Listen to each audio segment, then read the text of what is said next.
Okay, good afternoon, everybody. We're just going to leave it a minute or two. Hello again from Andy Sanford. So I'm the Continuous Improvement Director for We Are Lean and Agile, and we do process improvement work, projects and software to help people improve their processes. And I will pass over to Lenny to introduce herself, not that she needs any introduction. Folks, good afternoon. Third one of these is crazy. Thank you for joining us. As Andy said, my name is Lenny Bedayan. I am the director and owner of BW Training Limited. We are a training and coaching organisation specialising in leadership management, change management, NLP, bit of anything and everything, but soft skills training. So great to be here. Thank you for coming back. Brilliant. So you'll be a little bit familiar with our format by now, hopefully. So polls, we're going to use those as we keep getting feedback. People like them. So we've got some polls coming up, and I think we've got the first one here just for everyone. So how much change are you experiencing at the moment? Everything has changed for me in my business. I don't know about you, Lenny. What? Pretty significant, yeah. Much the same as with you, yeah. Pretty sizable shift. Yeah, I think I struggle to think of anything that really is the same, if I'm honest. So yeah, brilliant. Someone's only got slight alterations. Well done. That's good. Lots of humongous and lots of a lot and lots of quite a bit. So we're just going to step on now. You keep answering those as we go through. Next up, obviously, we're looking to interact with the chat, and Lenny's style is very much to pick up on the chat and work from feedback. So please do keep the chat element coming in. So we're just going to kick another poll off and then move into the chat element. So have you had a chance yet to use any of the techniques that we've covered in the first two webinars? So the control dartboard or NLP at all? And if you have, in the chat, it would be great if you could share some examples. So if you can pop those into the chat, and Lenny will read and inwardly digest those. So I'm just looking at the chat. As you say, Lenny, you get sidetracked with the chat, don't you? So, yeah. Anything you want to share in the chat, that's great. As before, obviously, we're going through a presentation with you. That's available in the handouts right now. So feel free to download it, and you can print it and scribble on it if you wanted to. We are in a series of 7 webinars here, and we are in managing personal and professional change. And the next up one is actually an open space webinar. So we are looking for some engagement here, and for some feedback from you as to what we can actually do in that open space. We have some plans, but we very much want it to be an interactive session, and we very much want to react to what your needs are. So anything you'd like to see in that open session? Would you like to see us go back over some of the topics, to go deeper on some of the topics, to just talk about, I don't know, anything really about how we're changing, what things are changing? So that would be great if you could do that. Just while we're picking up on that, or waiting for people just to catch us up a bit, Andy, just to pick up on the chat around the NLP and control dartboard stuff that you've been using. There's some really, really good stuff here. A lot of people using the preference tests, which is a really good way of understanding what somebody needs. Someone is an NLP preference. I'm very visual, so I need that visual kind of interaction, that visual connection, which is why, as I explained to you on the control dartboard session, these sessions are a bit odd for me because you're lacking that visual feedback. So as a manager, these can be really useful. As a kind of colleague, they can be useful, but they're just really good for kind of interpersonal interaction. And a really good tip actually with that is if you've got somebody who uses a particular preference in terms of their language. So if you've got somebody who says, I just can't see what you mean, or just doesn't look right to me, then a really good tip is just to use what they're using, which is visual language, and just reflect it back. So rather than kind of trying to reinvent it and put it into your own language, so what needs to happen for you to be able to see that? How can I help you see that in a different way? What does that look like now? So really good tip is, you know, that whole now you're talking my language. It's great for rapport. It's great for relationship building. People feel listened to around that sort of language. So just as a little tip, really. In terms of what people would like in more kind of stuff, I think definitely NLP is coming up again. So what's working for you in the current situation? Any other techniques? Yeah, that's a nice one. Maybe we can do a bit of an open forum around that. Use it with the team, especially to relocate to working from home. Absolutely. Control dartboard is really useful, I think, in the current climate. And you will see control dartboard in today's session in terms of some of the narrative, because it fits across so many things. So you know, please do keep those coming. If you've got specific topics you want to cover, what we'll do is we'll turn up and we'll open the webcams up and we'll open the chat up and we'll just respond to what you want. But obviously, if we can have a little bit of forward information and forward knowledge, then we'll make sure we kind of make handouts available and stuff like that. So yeah, please do keep sharing those in the chat and keep pinging them off to Andy or myself. We've got 2 weeks, so between now and the next time we'll look to get something that is fit for purpose. Great stuff.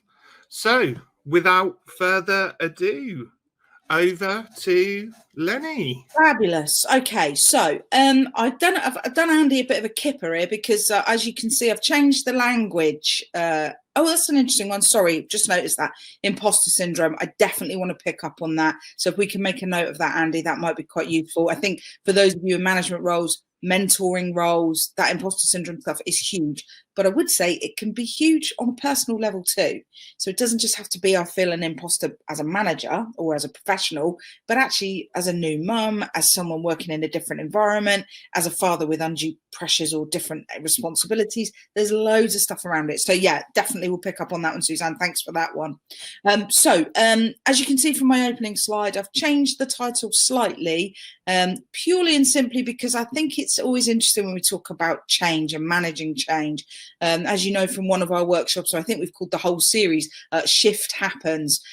Shift is an arguably an easier word than change. I think change tends to lend itself to a certain reaction in people. So I went through a series of introducing my change workshops as adjustment workshops, but I don't know that people fully understood what I was talking about, so I'll change them back again. But it's an interesting one to think about, and we're going to move into language in just a sec.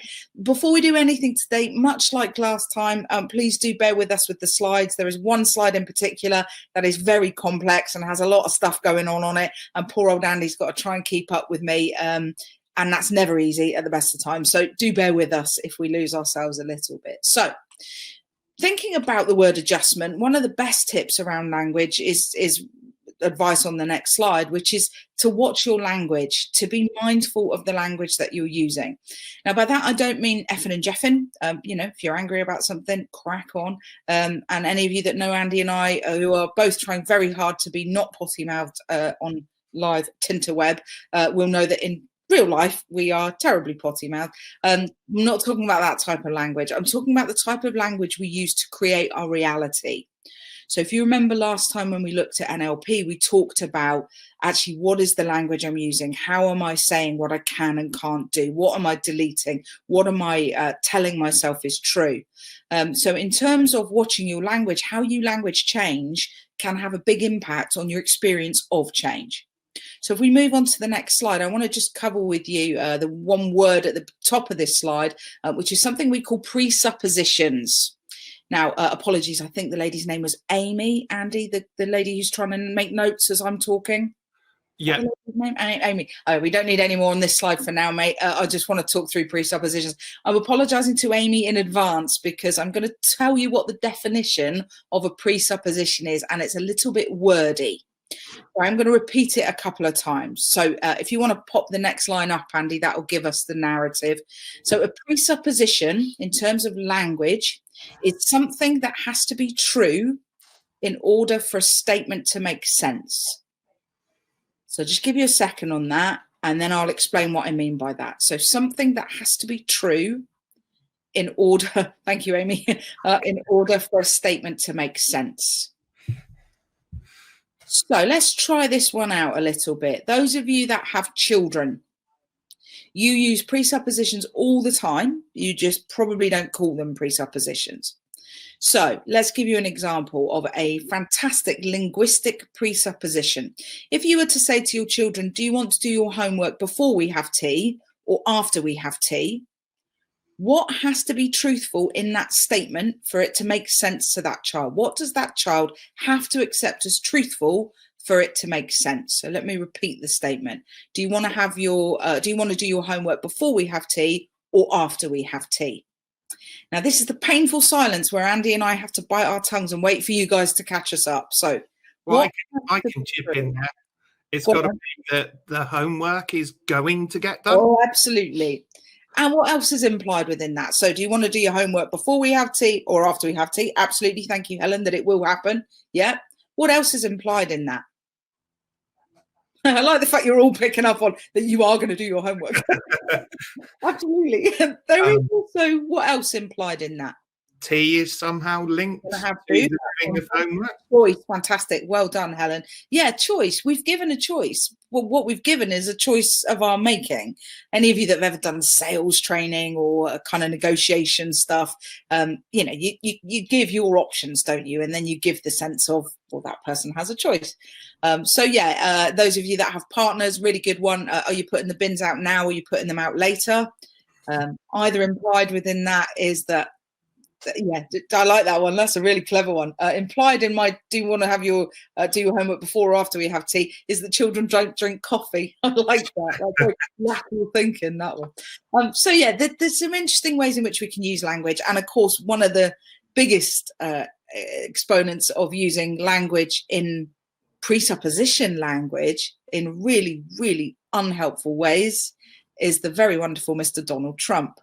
He was using NLP presupposition language in the most scary, horrific kind of a way. But once again, I think I did this last time. Let's not get into politics because we got enough of that going on. So yeah, it's interesting to watch. If you watch politicians and particularly people being interviewed live, they will tend to use a lot of presuppositions in their language. And I'm going to give you some examples of how this sits around change. So I've just picked some random statements here, and we'll just pick a few of them out and go through them in a bit more detail. So if you want to pop a few of them up, Andy, we'll go through them. So change is difficult. This is impossible. People need to, that's a fascinating one for me. People need to open their minds. We or I are not engaged, not managing effectively. My/their anxiety is out of control. There's loads of statements in there that are very much around presupposed language and language that people have to accept as truthful for it to make sense. Probably the easiest ones are the shortest ones, which is this is impossible and change is difficult. One of the strongest presuppositions in the English language is one of the smallest words, which is the word is, because is presupposes fact. There's no ambiguity, there's no grey area, it's a statement of fact. Change is difficult. So actually a very simple change to that kind of language is to replace is with can be, or could be, or has been in the past. But the minute we make that statement factual, change is difficult, that sets our minds going on the presupposition that it's going to be difficult. That's not to say we won't do it. It's not to say we won't engage with it, but arguably we're going to find it more difficult because we're already, in terms of our NLP, remember our plus or minus 7 bits of information, what we're leaving ourselves with is the presupposed fact that change is going to be difficult. I picked the middle one. People need to open their minds. I went to work with an unnamed organisation who were encouraging their staff to work in a more flexible and mobile manner. which, given the current climate, seems a very sensible thing to do. And they brought in a kind of publicist. They brought in someone to kind of do some of the communication. They paid a lot of money, and there's posters around the place and all these kind of, yeah, come on, we can do it. We can work in a mobile and flexible manner. And I was in the toilet, as you do, on one of my visits there, and I sat down and I noticed on the back of the door in front of me a wonderful poster, lots of brilliant branding, and it looked amazing. And the very first line said, "Open your mind to flexible and mobile working," which presupposes what? If I have to open my mind, what does that presuppose? Don't you answer that, Mr. Sanford? This is why I can't work out which way around this camera goes. Open my mind presupposes what in terms of factual language? I'll give you a moment.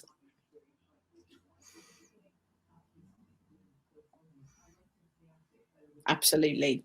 Yeah, that it's closed. If we have to open your mind, then the presupposition is that we have a closed mind. So it is, and positive intention, absolutely positive intention. Come on, guys, open your mind. It's going to be great. The problem with that is people who have open minds may well go, well, hang on a minute, my mind is already open. And those that don't are unlikely to be convinced by something telling them they should. So it's an interesting one. And these are just some examples. I'm sure you've got plenty of others you could think of. But, what are the presuppositions you're using with yourself? What are you telling yourself? What are you telling your partner, your children, your colleagues? What is the presupposed language? Are you presupposing success, or are you presupposing difficulty and failure? Not to tell you what to do, because you're all adults and the choices are yours, and not to sit here in judgment and say there aren't days where I don't say to myself, this is really, really hard or really, really difficult. It is to ask yourself, what impact does that have in terms of how you feel about the task at hand? So first, Lenny's rule, if you like, in terms of change, be mindful of the language you're using.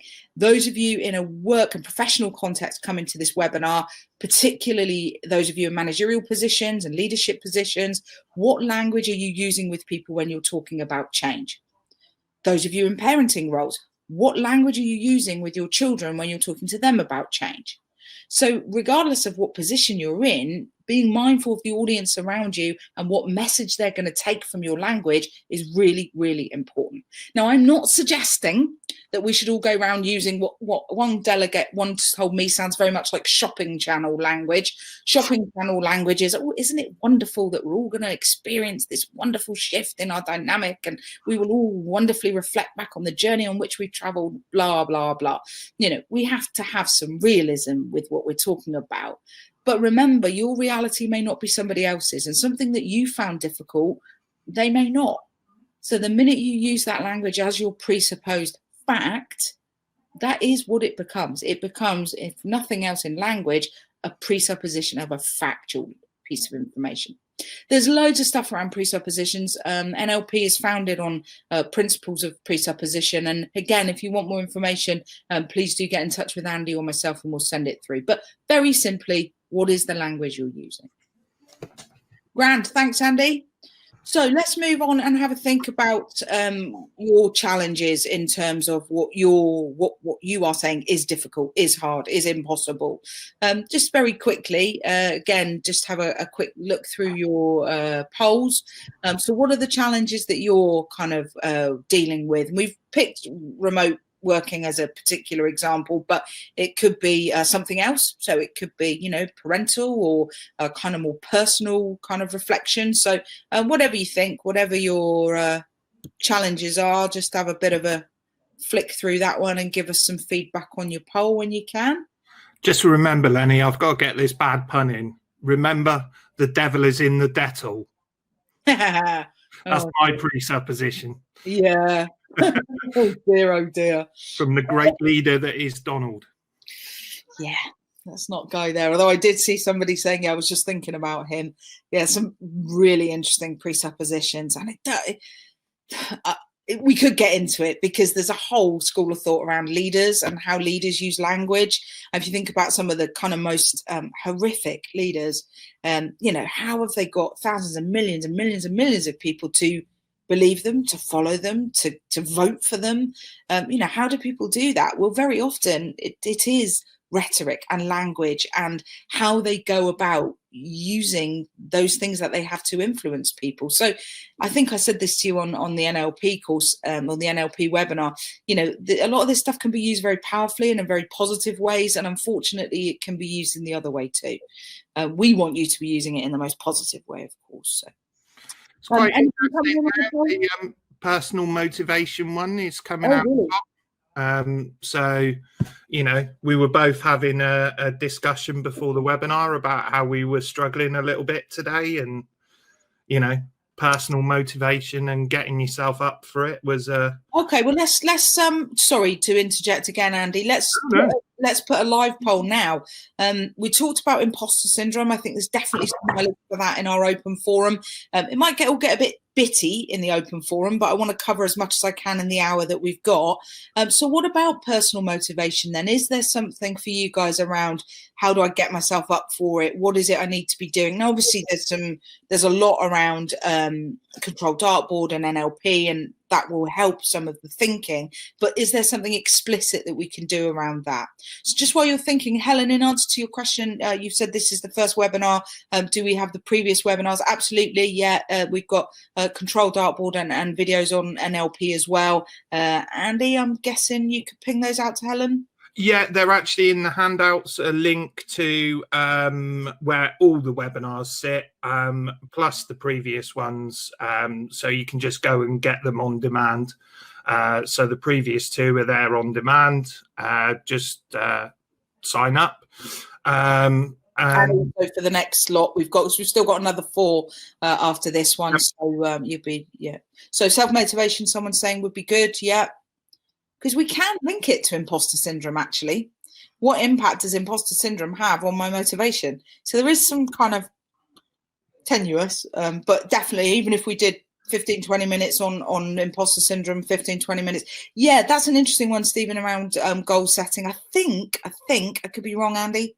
I think we've got that as an explicit topic. I'm sure we have, yes. Sure we have. So let's check it.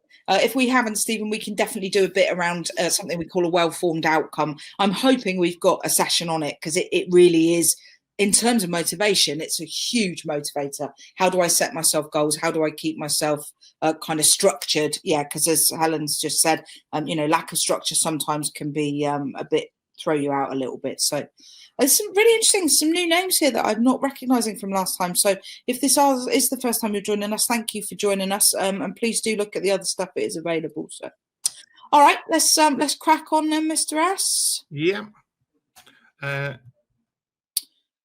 So in terms of driving the need for you to change, some of it people have started to put in the chat actually, but it's useful to just think about that again.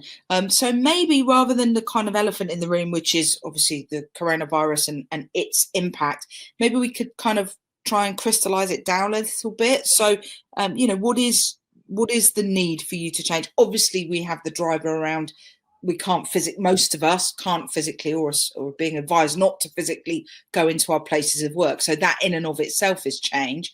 What about those of you that are perhaps coming at this from a personal perspective and less from a professional point of view? So what are the changes you're having to kind of adapt to? Where are they coming from? What's the drivers around those? So again, apologies. I know it feels that there's a bit of a delay and you guys are catching us up, but it is useful to kind of get your thoughts around that. So what is driving the need for you to change?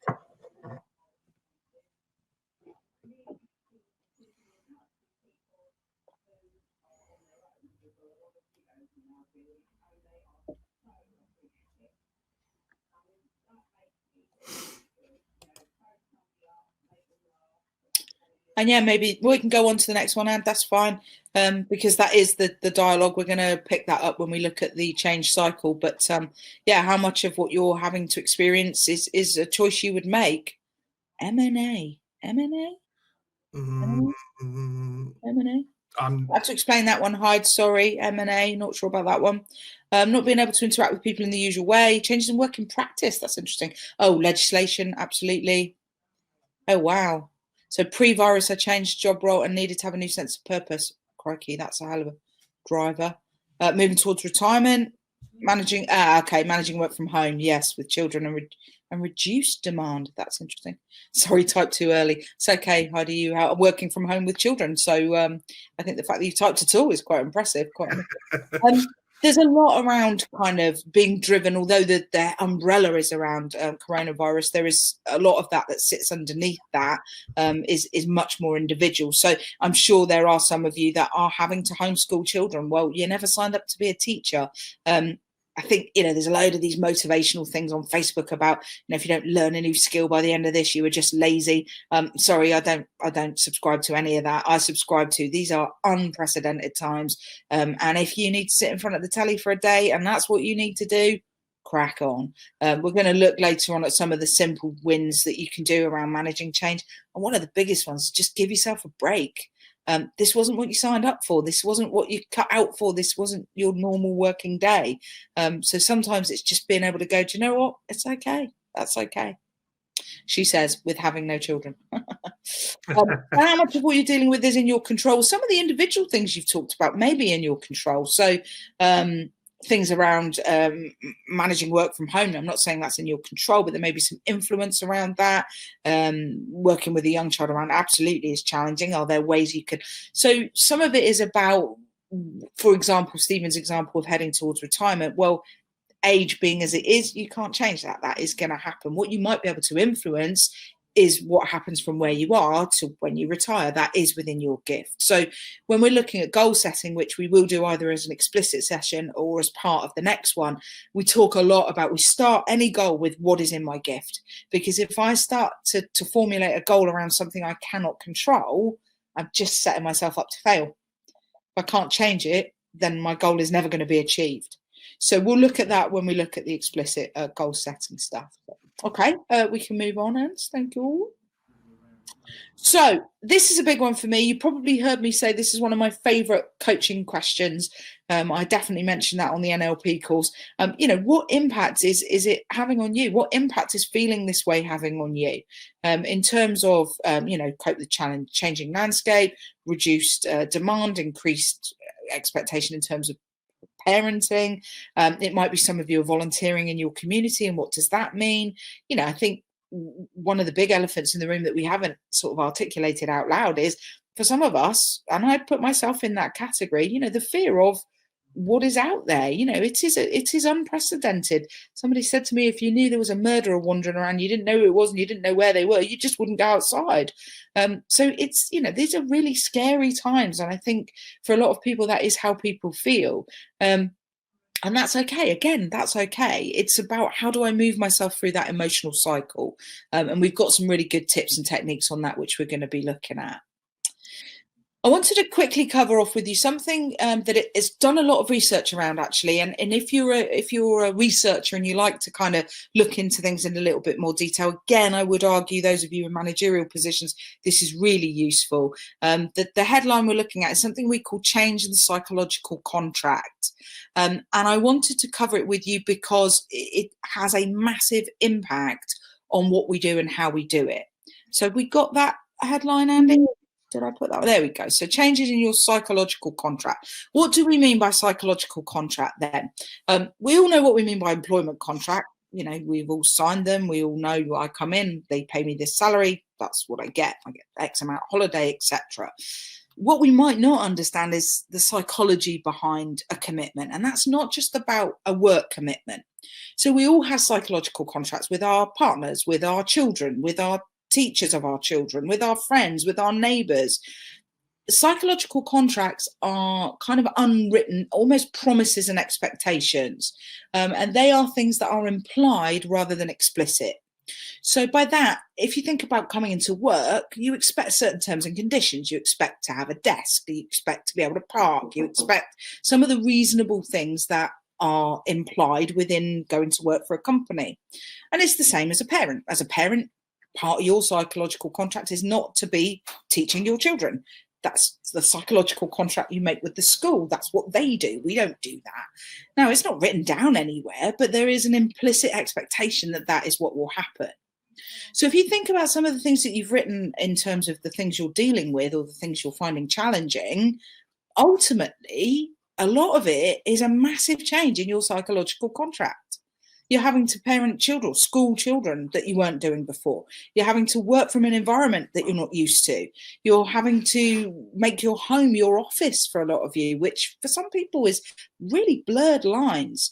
And one of the very simple tips I would give you is set up a space, go to work, because the mindset around that is really important. So the psychological contract, if you're interested in reading it, there's a ton of research around it, and it's fascinating to watch and to read about. We do a lot of it when we talk about managing change, because the more you can manage the implicit stuff, the psychological stuff, the more engaged people will be with the process of change. The more we do the stuff around the edges, no disrespect, Andy, but the process stuff and the kind of factuals, that's fine. That's very much the mind stuff. What you're perhaps not doing is the heart stuff. What are people expecting that they're no longer going to be getting, and how do you mitigate that a little bit? And again, I would reiterate, that's not just about work, that's about all sorts of relationships. So I want to flag that for those of you that like to have a read. It's a fascinating subject. And again, if you want any more information, please do send me an email. All right, we're going to move into the complicated model now. So bear with us, because between Andy and I, we've got to shoot around this model in some semblance of order and in some way in which it makes sense. So let's do that. Excuse me. I'm sure a lot of you have seen, whenever you've done change management research, looked into it, been on courses for it, I'm sure you've seen the John Fisher change curve. And the John Fisher change curve says we start change here, we kind of go up a little bit, we go down in the middle, and then we come up at the end, and then we end it, which is great. Unfortunately, what the Fisher curve suggests is that there's a beginning, there's a middle, and there's an end. And as most of us know, change doesn't really work like that. So I might get it one day, then I don't get it. I might like it one day, then I don't like it. So the model I'm sharing with you is based on Elizabeth Kubler-Ross's grief cycle. And the reason I like it is because it's cyclical. And by definition, with a cycle, we can go backwards and forwards. So that's why we're using this model. There's loads of change models out there. I like this one. And I think I'll often ask people in a training environment, and I think it's fascinating to hear their answers. Does it surprise you, our webinar audience, to learn that change and grief are emotionally essentially the same thing? That, in other words, the emotional reactions we have to change are very similar to the emotions we have to grief. Does that surprise you, or does that seem to make sense?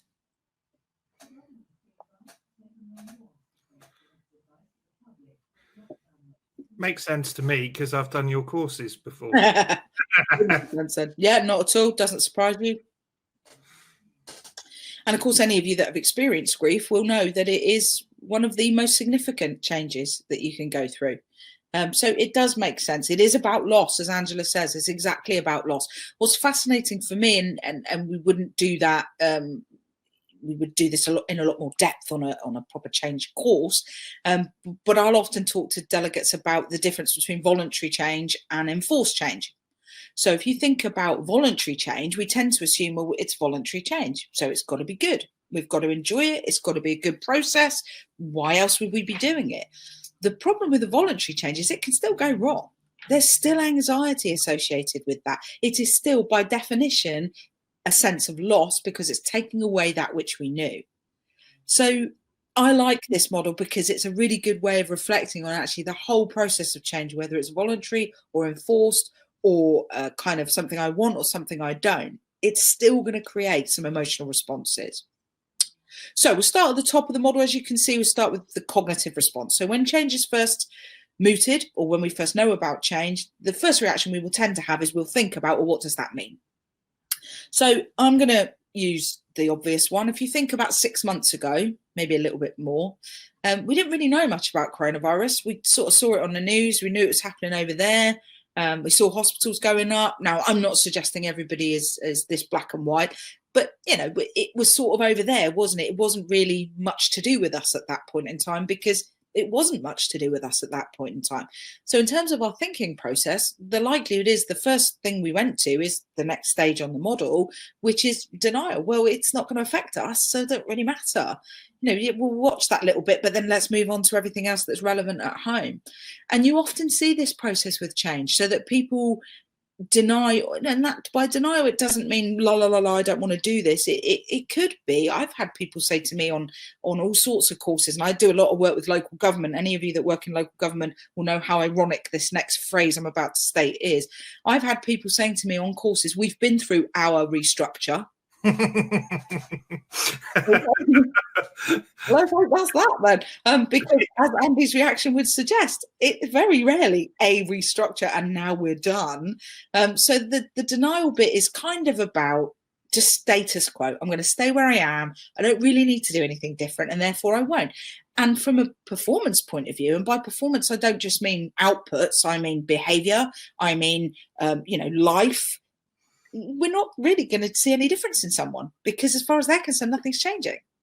So it's very easy to just leave someone in denial, to they're less bother, because then they're not bugging me, they're not complaining, they're not having a meltdown, they're just over there. The problem, of course, as we know, is you can't leave people in denial, because at some point they got to catch up. I think of it like, excuse my analogy, but knicker elastic. At some point that elastic's going to ping and they've got to catch up very, very quickly. And the danger with that is they haven't had time to acclimatize, to reconcile, to get the skills and behaviors that they need to be able to deal with that change. So tempting as it is to leaving someone in denial, in order for them to move through the process, we need them to get to the stage at which they acknowledge the change. Now, the emphasis here is the word acknowledge. It's not accept, it's not get on board with, it's not, be the champion of. It's purely acknowledge and recognize that the change is happening.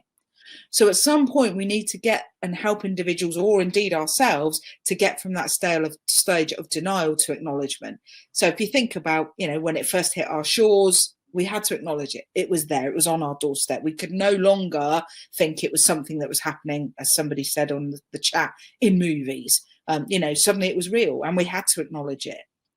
Now, the danger now becomes that as we move down into the bottom half of the model, now it's real. Now we are having to deal with it. Now it is on our doorstep.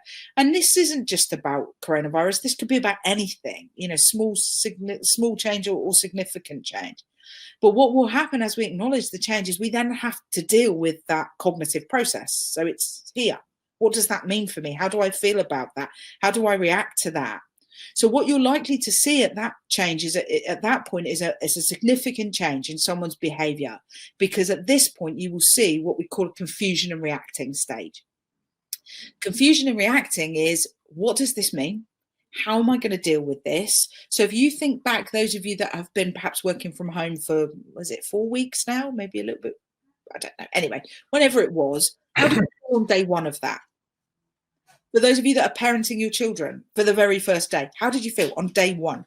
For those of you that have made other changes, how did you feel at that very beginning stage? Because I guarantee you, confusion and reacting pretty much describes it. What do I do? How do I do it? How's this going to work? I can't make this work. And again, there's so much around the language we use here. Now, what I love about this part of the bottom part of the model is it's much more emotional. Therefore, as a trainer, it's much more behavioral, because behavior is driven by emotion. So I often get drawn in or asked to come into organizations to manage these bottom aspects of this model, because it's far more emotive. It's far more visceral. It's far more vocal, because people are, as the names here, the words here are suggesting, they're worried, they're stressed, they're anxious, they're fearful. Now, they might not always be that. They might actually be positively responding in terms of their behavior. But it's a process, and people have to go through that process to get where they need to be. So the way in which we do that is things like controlled artboard. So actually, is what I'm confusing and reacting to even something I can change? If it's not, maybe I have to accept it. We talk about, there's tons of models, things about understanding someone's preference in terms of how they like to communicate. So if I've got someone who's very visual, I might, in terms of helping them move on to acceptance, I might mind map it for them. So this is where we are, this is what it will look like. If I'm talking to someone who's much more auditory, for example, they'll need to talk it through. They'll need to talk it out loud. So the more I can understand myself and the individuals around me, the more I can help them move through this process of confusion and reacting into the stage of acceptance. Now, I'm shortcutting this model massively. This is a whole day normally we would spend on this model. So much like NLP, we are sort of shoehorning it in a little bit. But there's tons of bits we can do there. And again, if you are managing this process, be that as a professional or a personal, and you would like to know some tools and techniques to sit there, give us a shout. We'll send you some bits out.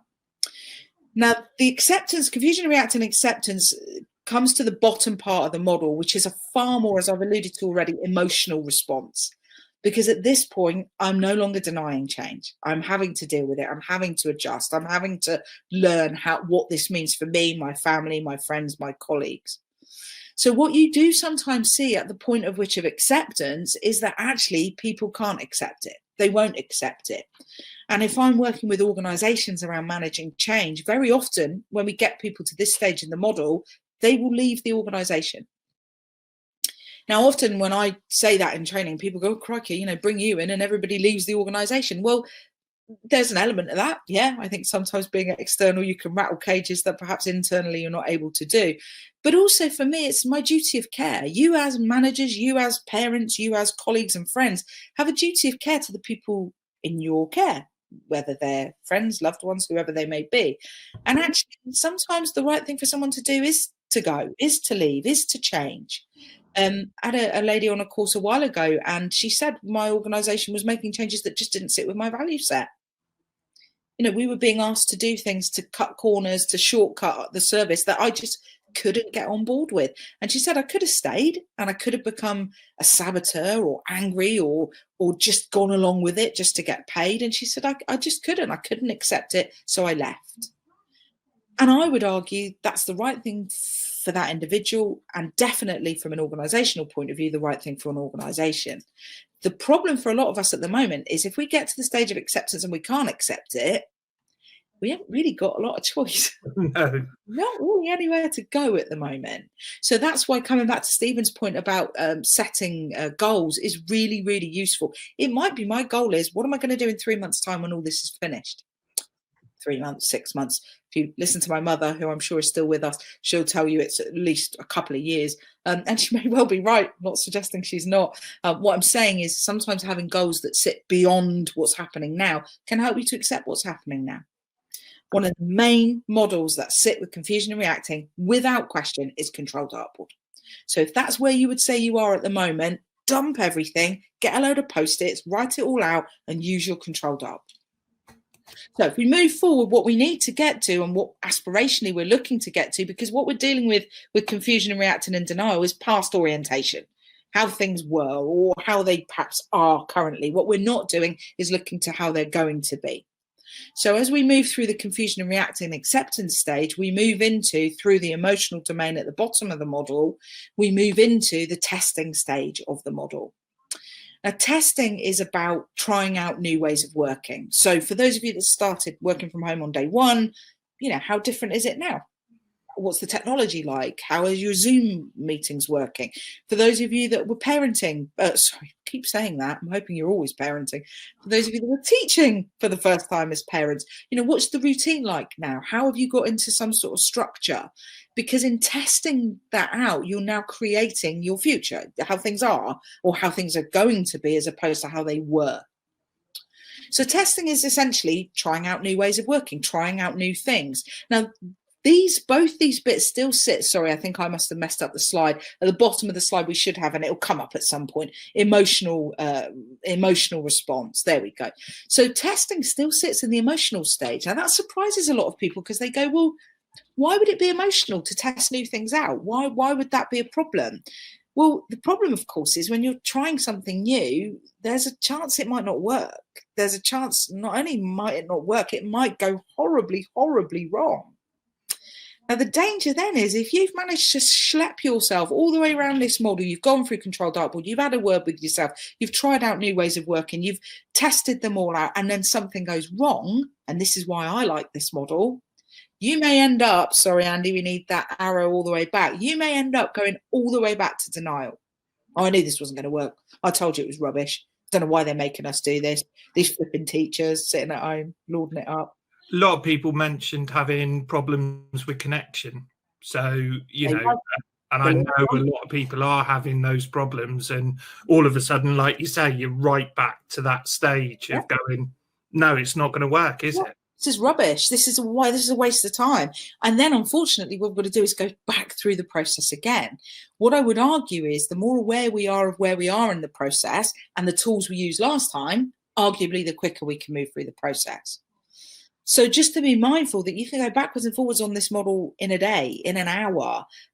Ideally, we want to keep moving forward on the model, but that's why I like it, because it is a more true reflection, I think, of how change actually works, which is far more all over the place. With the testing stage, we eventually get to the stage at which we're reviewing what worked, what didn't work, what have we learned, how are we going to make adjustments going forward. And now we're much more, as the model suggests, moving into future orientation, how things are going to be, how the new kind of culture is going to look, or how our new normal is going to be. Keep hearing this new normal, whatever that means. But, you know, that's exactly it. What is my new normal? What is my new working pattern? How do I now communicate with my children? How do I interact with my partner? How do we create our own space when we haven't got that space? So there's loads of kind of ways in which we can get to that, or loads of things, if you like, we can run through the model to get to the other side. But ultimately, what we need to start doing is start implementing our new way of working. So once we've tested it, once we've reviewed it, I like this, I don't like that, this works, that doesn't work, we then implement it. We then go, okay, so this is it. I work from home now. But when I work from home, I sit over in that corner. Or those of you that have children, and I appreciate with young children, this is probably not as easy to do, but, you know, I don't know, 2 hours every morning, mum's working. And that, you know, that is our new routine. That's what we do. Now, I know it sounds very easy, and I appreciate, as someone who doesn't have children, it's probably nowhere near as easy as that. But it's like anything, it's neural pathways. And if we can retrain our thinking and retrain others' thinking, it just becomes the new normal. Tell me on your first driving lesson, you didn't get to the end and go, I'm never going to be able to drive. I'm going to kill someone. This is deadly. Why are they putting me in charge of this vehicle? And now, how often do you just get into your driveway and go, well, I'm home. I appear not to have hit anything.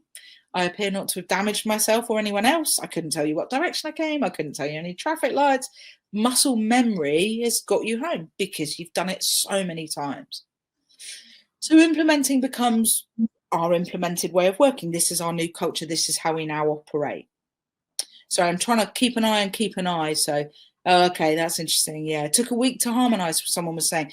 Fantastic. And that's huge congratulations, because I would argue to get 4 adults, I assume, or at least 4 grown-ups, in a space at which you probably don't often occupy the same space, in a week to create a blend that harmonized is fantastic.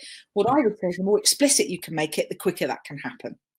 So it's that psychological contract. You know, it's implied that 4 people very rarely spend time together, but now you have no choice in that.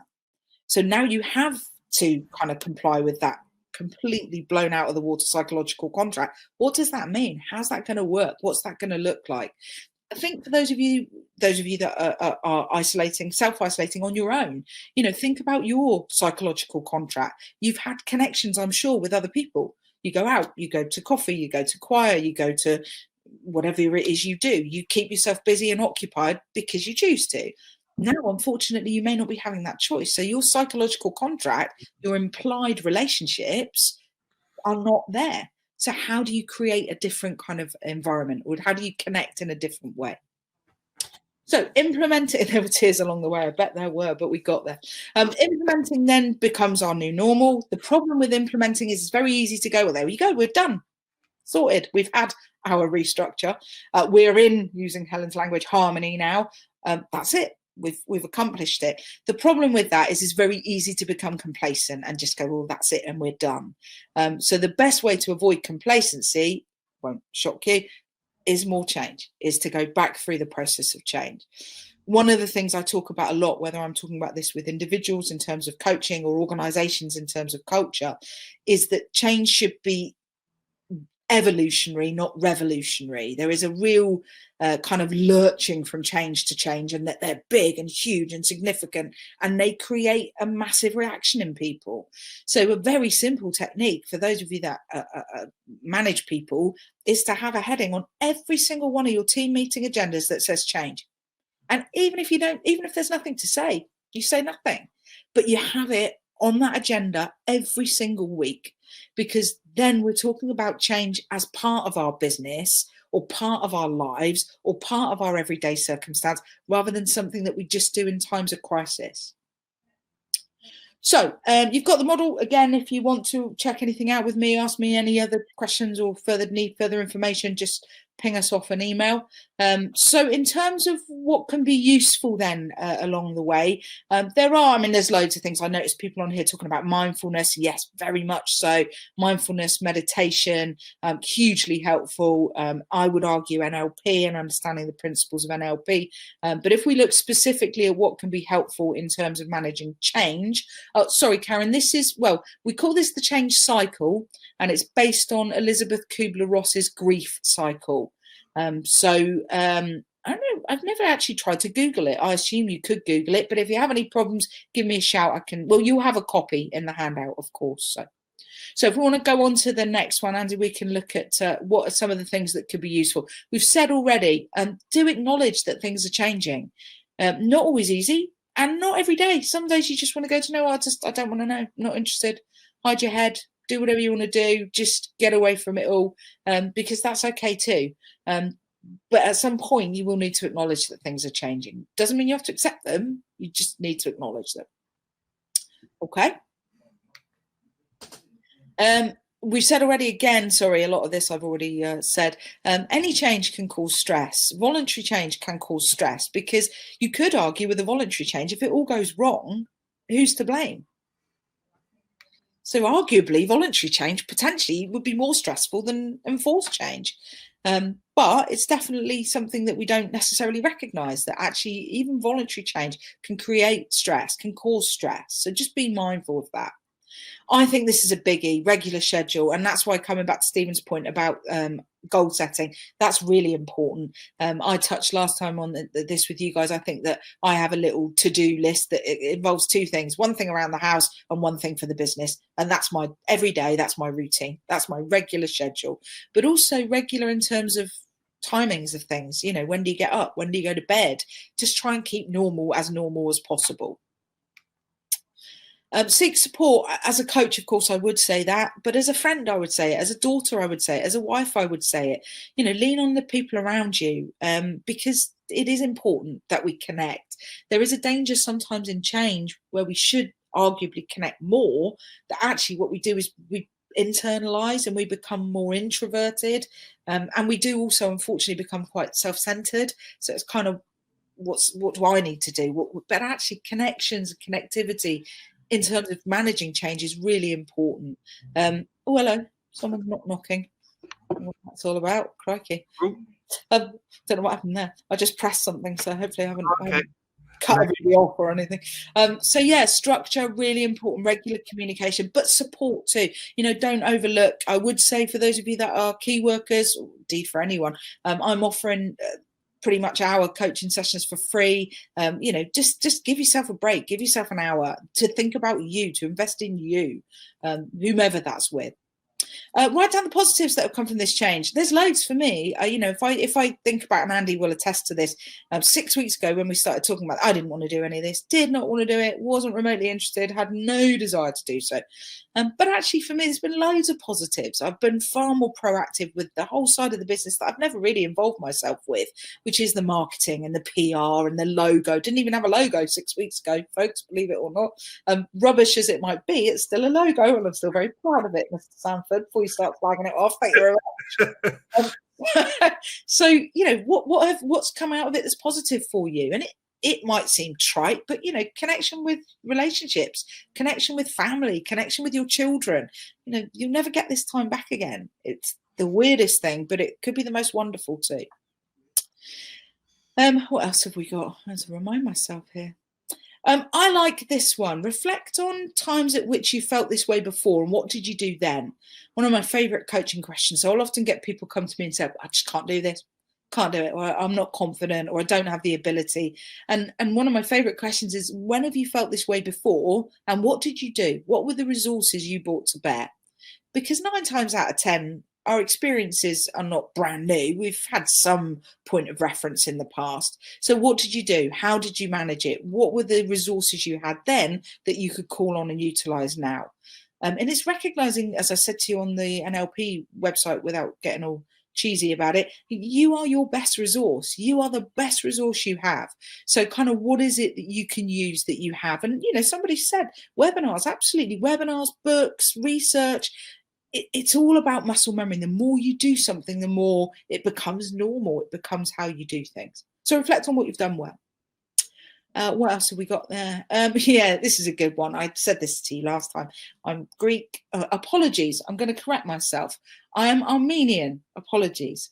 My mother picked me up on this last time. It's a shortcut to say I'm Greek, but I'm actually not. I'm Armenian. So I'm Armenian. I'm a woman and I'm an Aries, which gives me a huge hot temper. And I can vent with the rest of them and the best of them. There's a really interesting guy called Nigel Risner. If any of you are into kind of further reading, he does a book about communication. It's called It's a Zoo Around Here. And he talks about 4 types of animals. And I saw him recently give a keynote speech. And he said he and his wife have agreed we're allowed to vent for 9 minutes. If either of us go over 9 minutes, and this is him I'm quoting, not myself, we have to get naked. I'm not sure. To be honest with you, I think if I got naked, my wife would vent for another 9 minutes. But yeah, whatever it is, it's a silly thing that he does. But it's catching yourself in, when is this no longer cathartic? And actually now I'm just creating a problem in and of itself. I think I just need to pick up quickly here. So, bearing in mind Trump telling people to do stuff, if you're going to use that, please don't vent when you're in public. Yeah, don't get naked in public.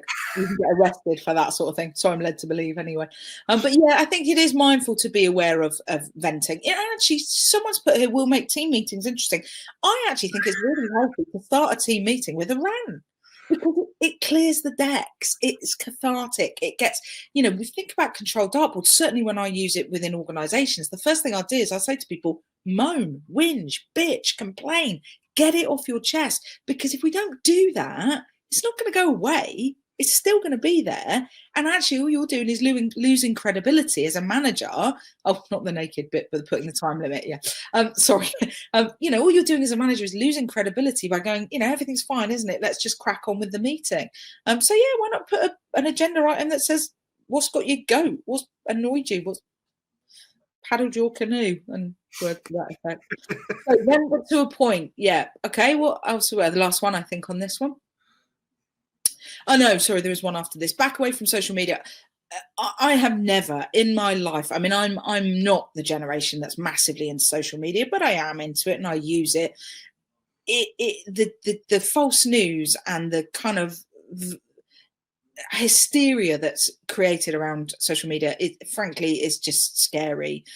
So I think there is something for me about being aware of, if nothing else, how much time you're spending on social media and what your graduate sort of what's the word I'm looking for? Gravitating towards, not graduating towards. If we come back to NLP, plus or minus 2 7 bits of information, what are the 7 bits you're filling your head with? Because if those 7 bits are all doom, gloom, catastrophe, the world is going to end, then that becomes your reality.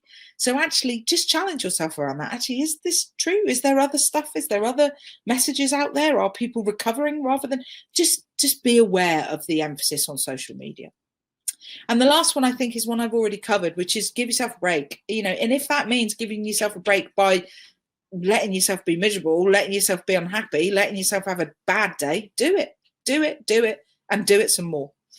But use the tools we've talked about. Think about controlled dartboard. Be mindful of NLP. What are you focusing on? What is your reality? Think about the language that you're using to yourself and to others. This is difficult. This is impossible, which is even stronger of presupposition. So I think that's probably probably. Oh, okay. I think we've probably already done that one, Andy. So maybe we'll whip over that one for now. I'm just a little bit conscious some of you are having to leave us because it is that time. One of my favourite NLP phrases is there is no failure, only feedback. The amount of times I get people coming to me as a coach and saying, this has gone wrong and I'm never doing it again because I utterly messed it up. Well, then that becomes your reality, doesn't it? I think I mentioned this on the last one, apologies. The filament in the electric light bulb was hundreds, tens of times before the filament was right, before Thomas Edison got it right. If he'd done it the first time and said, well, I've messed that up and stopped, we'd all be sitting in the bloody dark. Have you heard the one about Dyson? 40,000 iterations. There's loads. Walt Disney schlepped ideas around so many. Viagra was not supposed to be Viagra when it was first. Wasn't supposed to be used for the intention it ended up being used for. We won't go into that, but get us into your organisations. This and more exciting stories from me and Anne. So there is no failure, any feedback. Just to quickly whip through this one. This is based on the Gibbs reflective cycle. Any of you that work in social work or social care will know this one, I'm sure. So what happened? What was it that I reacted to? What was the situation? Describe the situation. How did I feel about that situation? What was I thinking and what was I feeling in relation to that? So it might be, I don't know, my description might be being asked to do a webinar. How was I thinking and feeling? Well, given we're not using expletives, I'll leave that up I'll leave that up to you to fill in the gaps. Then we've got kind of the evaluation. So what was good and bad about it? Actually, what did I learn? What will I take away? What were the positives? Oh, yeah, Wrigley. Yeah, that's another one. Yeah, do Google Viagra. It's a fascinating read. Radars as well. Something to do with radar. What else could I have done? So kind of what could I have done differently? This for me is where control dartboard comes into it. Actually, could I have done anything differently, or was it out of my gift to change? So what conclusion do I draw? And then finally on that one, kind of if it came up again, what would I do? The really simple way to articulate this is the what, the so what, the now what. So what happened, so what, and now what am I going to do? So the really simple reflective cycle is about what am I learning and what can I put in place next time? It's extremely useful to learn in terms of, rather than calling something a failure, it becomes something I can learn from. Okay, so I think that does take us to our very last slide, which is our usual slide, which is thank you again for being here and giving up your time. Somebody's just said they actually look forward to Tuesday lunchtimes now, which is marvellous, lovely feedback. Thank you very much.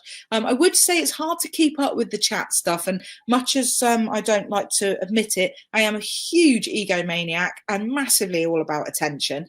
So if at any point you want to kind of articulate any of those directly to myself or to Andy, please do so. That there is nothing like feedback. It's why we do what we do. So we would really, really appreciate any feedback you have.